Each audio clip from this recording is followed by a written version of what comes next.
Welcome to Take Off Your Shoes. My name is Reverend Marie Duquette. I'm an ordained minister in the Lutheran tradition, and I believe that where my story, your story, and God's story meet, there is holy ground. The Holy Gospel according to Matthew, the 3rd chapter. Glory to you, O Lord.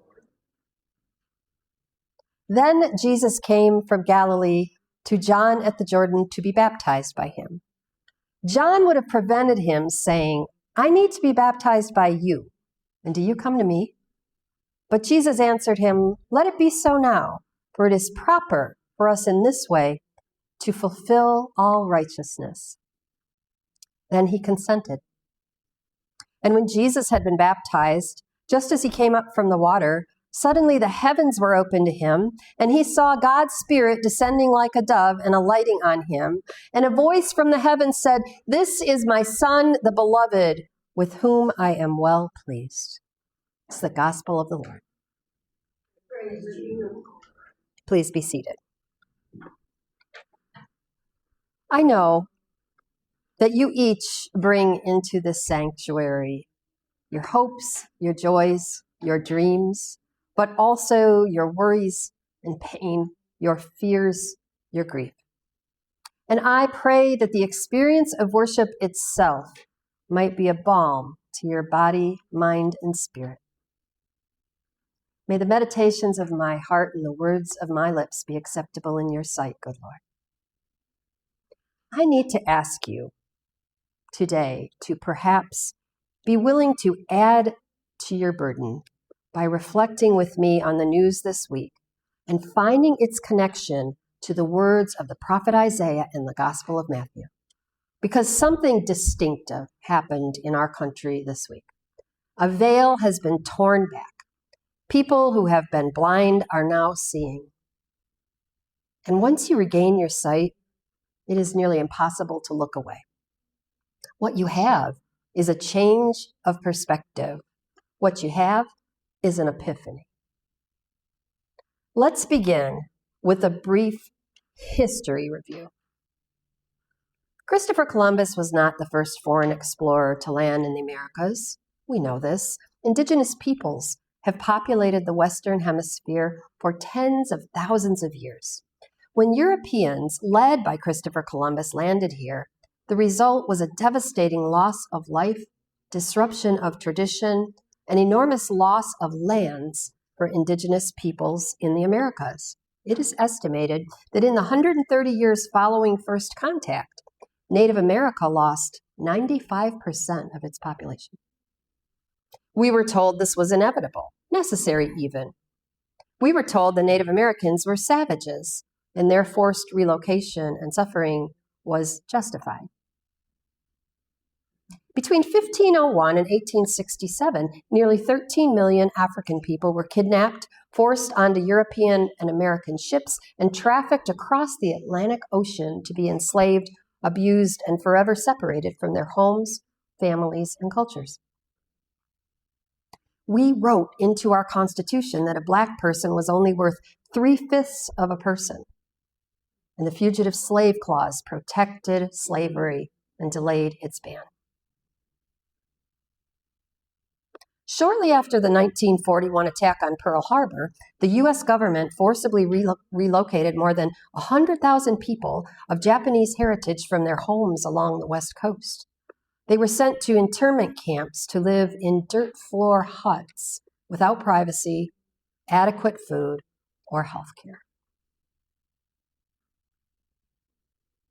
32 people died in ICE custody in 2025, making ICE the agency's deadliest year in more than 2 decades. Some of those who died in detention had arrived in the U.S. recently, seeking asylum. Others had arrived years ago, some as young children. Some had been apprehended on criminal charges or had served time for convictions. Others had been picked up in the wide-sweeping ICE raids of people who had been contributing members of our society for generations. State-owned media reports that these are savage people, drug dealers, gang members, only here to harm the people, culture, and economy of the United States. this weekend. Renee Nicole Good was killed by ICE at 9:37 in the morning after dropping her 6-year-old son off at school. The story that she was following ICE around all day is a complete fabrication. And even if she were, what justification would that have been for brutally killing her? Good was certainly not the first person to be murdered by ICE, but she seems to be the one that got the nation's attention, such that spontaneous protests erupted and continue today across our country. It is as if people who had been blind to the violence enacted on its own citizens by those in power suddenly could see more clearly, oh, history is repeating itself. The ICE presence is so huge in Minneapolis and throughout Minnesota that people are being harassed at work, school, hospitals, daycares, and playgrounds. All schools in Minneapolis are closed for a month because ICE was physically assaulting the students when school let out. They waited in the parking lots around the Mayo Clinic for workers to finish their shifts. Some think those being detained should just cooperate and they won't get hurt. Many have cooperated only to find themselves sent to one of the 200 detention centers in the United States, at least one of them the same as the camps where the Japanese were sent. Just do what they say and you won't get hurt is something you tell hostages, not free people. We can do this the easy way or the hard way is something you tell prisoners, not free people. Do what I say or suffer the consequences is something survivors of domestic violence hear repeatedly when they are blamed for the violence enacted upon them. These examples, difficult as they are to hear, describe the way our neighbors are being treated, and not just in Minnesota, but throughout this country, including in the state of New York. Holding all I have said so far over here, now let's think about today's gospel, which is about Jesus' baptism. This is the first time we see Jesus as an adult. Now consider all the people who made it possible for Jesus to arrive at this point, including his beloved cousin John the Baptist, who literally cleared the way for Jesus' arrival.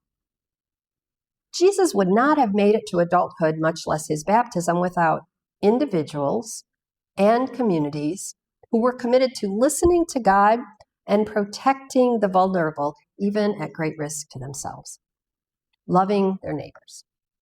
50% of children at that time died before they reached the age of 10. Disease, poverty, infanticide, war, and malnutrition all threatened children growing to adulthood when Jesus walked the earth. And we know that one of the first things Jesus did when he was born was to escape to Egypt with his family because King Herod was raining down terror on families with young boys. This moment in time points to Jesus beginning his life on earth as a refugee. When Jesus was falsely arrested, unjustly tried, and crucified, it was for the crime of being called King of the Jews, precipitated by the crimes of healing on the Sabbath and turning the tables of those who preyed on the poor in the name of God. Jesus' baptism, just as ours, was surrounded by community. It reminds us of all the people who have helped us make it this far in life, those who introduced us to the faith and those who bravely practiced theirs, teaching us how to do the same. In Jesus' life, there's Mary and Joseph, who reminds us of the many family members, including the family we were born into, but also the family we choose. Those who have shown themselves to be committed to the safety and support of the most vulnerable. Think of how good it feels when you enter into something frightening, be it surgery or grief or a move to an unfamiliar area, when those who surround you say, "You got this.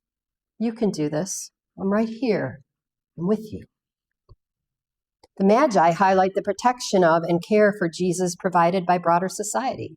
The Magi are unknown to Mary and Joseph. Nevertheless, these wise strangers protect and celebrate their child. The Magi ignore Herod's request and evade him on their return home, refusing to share Jesus' location with him, even though doing so made them targets for retribution if they were ever found. They understand the dangers of disobeying the king, but choose to do what they can to honor this child and ensure his ability to grow into his role as the Son of God. When we think of Jesus' baptism, we have to remember that many people who aided in getting him to the Jordan River that day, despite the threat of state-sanctioned violence and the culture expectation to obey, rather than challenge an unjust system. In this time, when children are being violently separated from their parents over immigration, schools are being closed due to the threat of students being assaulted and disappeared by ICE, let us remember the way our baptism changes us from within.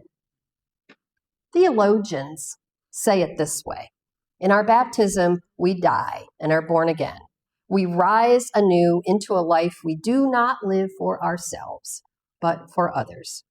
It is tied to John, the 15th chapter, the 13th verse, which says, "No one has greater love than this, to lay down one's life for one's friends." And the rock star Patti Smith, who has lost many people tragically, recently said to Anderson Cooper when discussing her grief, "When it comes to grief, you can either drown in it or be cleansed by it." The grief that I have named from our history and still today, we can either drown in or be cleansed by it and rise anew to go another way. In the days and weeks to come, we will each find different ways to support those being persecuted unjustly. And when we do, I urge you to hold fast to this truth. Any risks that you take, whatever sacrifices you make, you are allowing yourself to be guided and encouraged by God's own Spirit. It's easy to think right now, things have never been this bad in our country.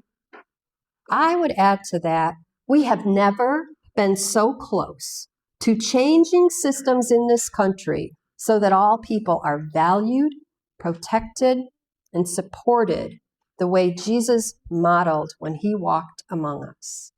I am reminded of the words of Harriet Tubman when she was moving all those people enslaved to freedom.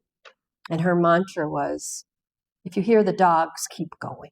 If you fall down, keep going. If you are frightened, keep going. Keep going.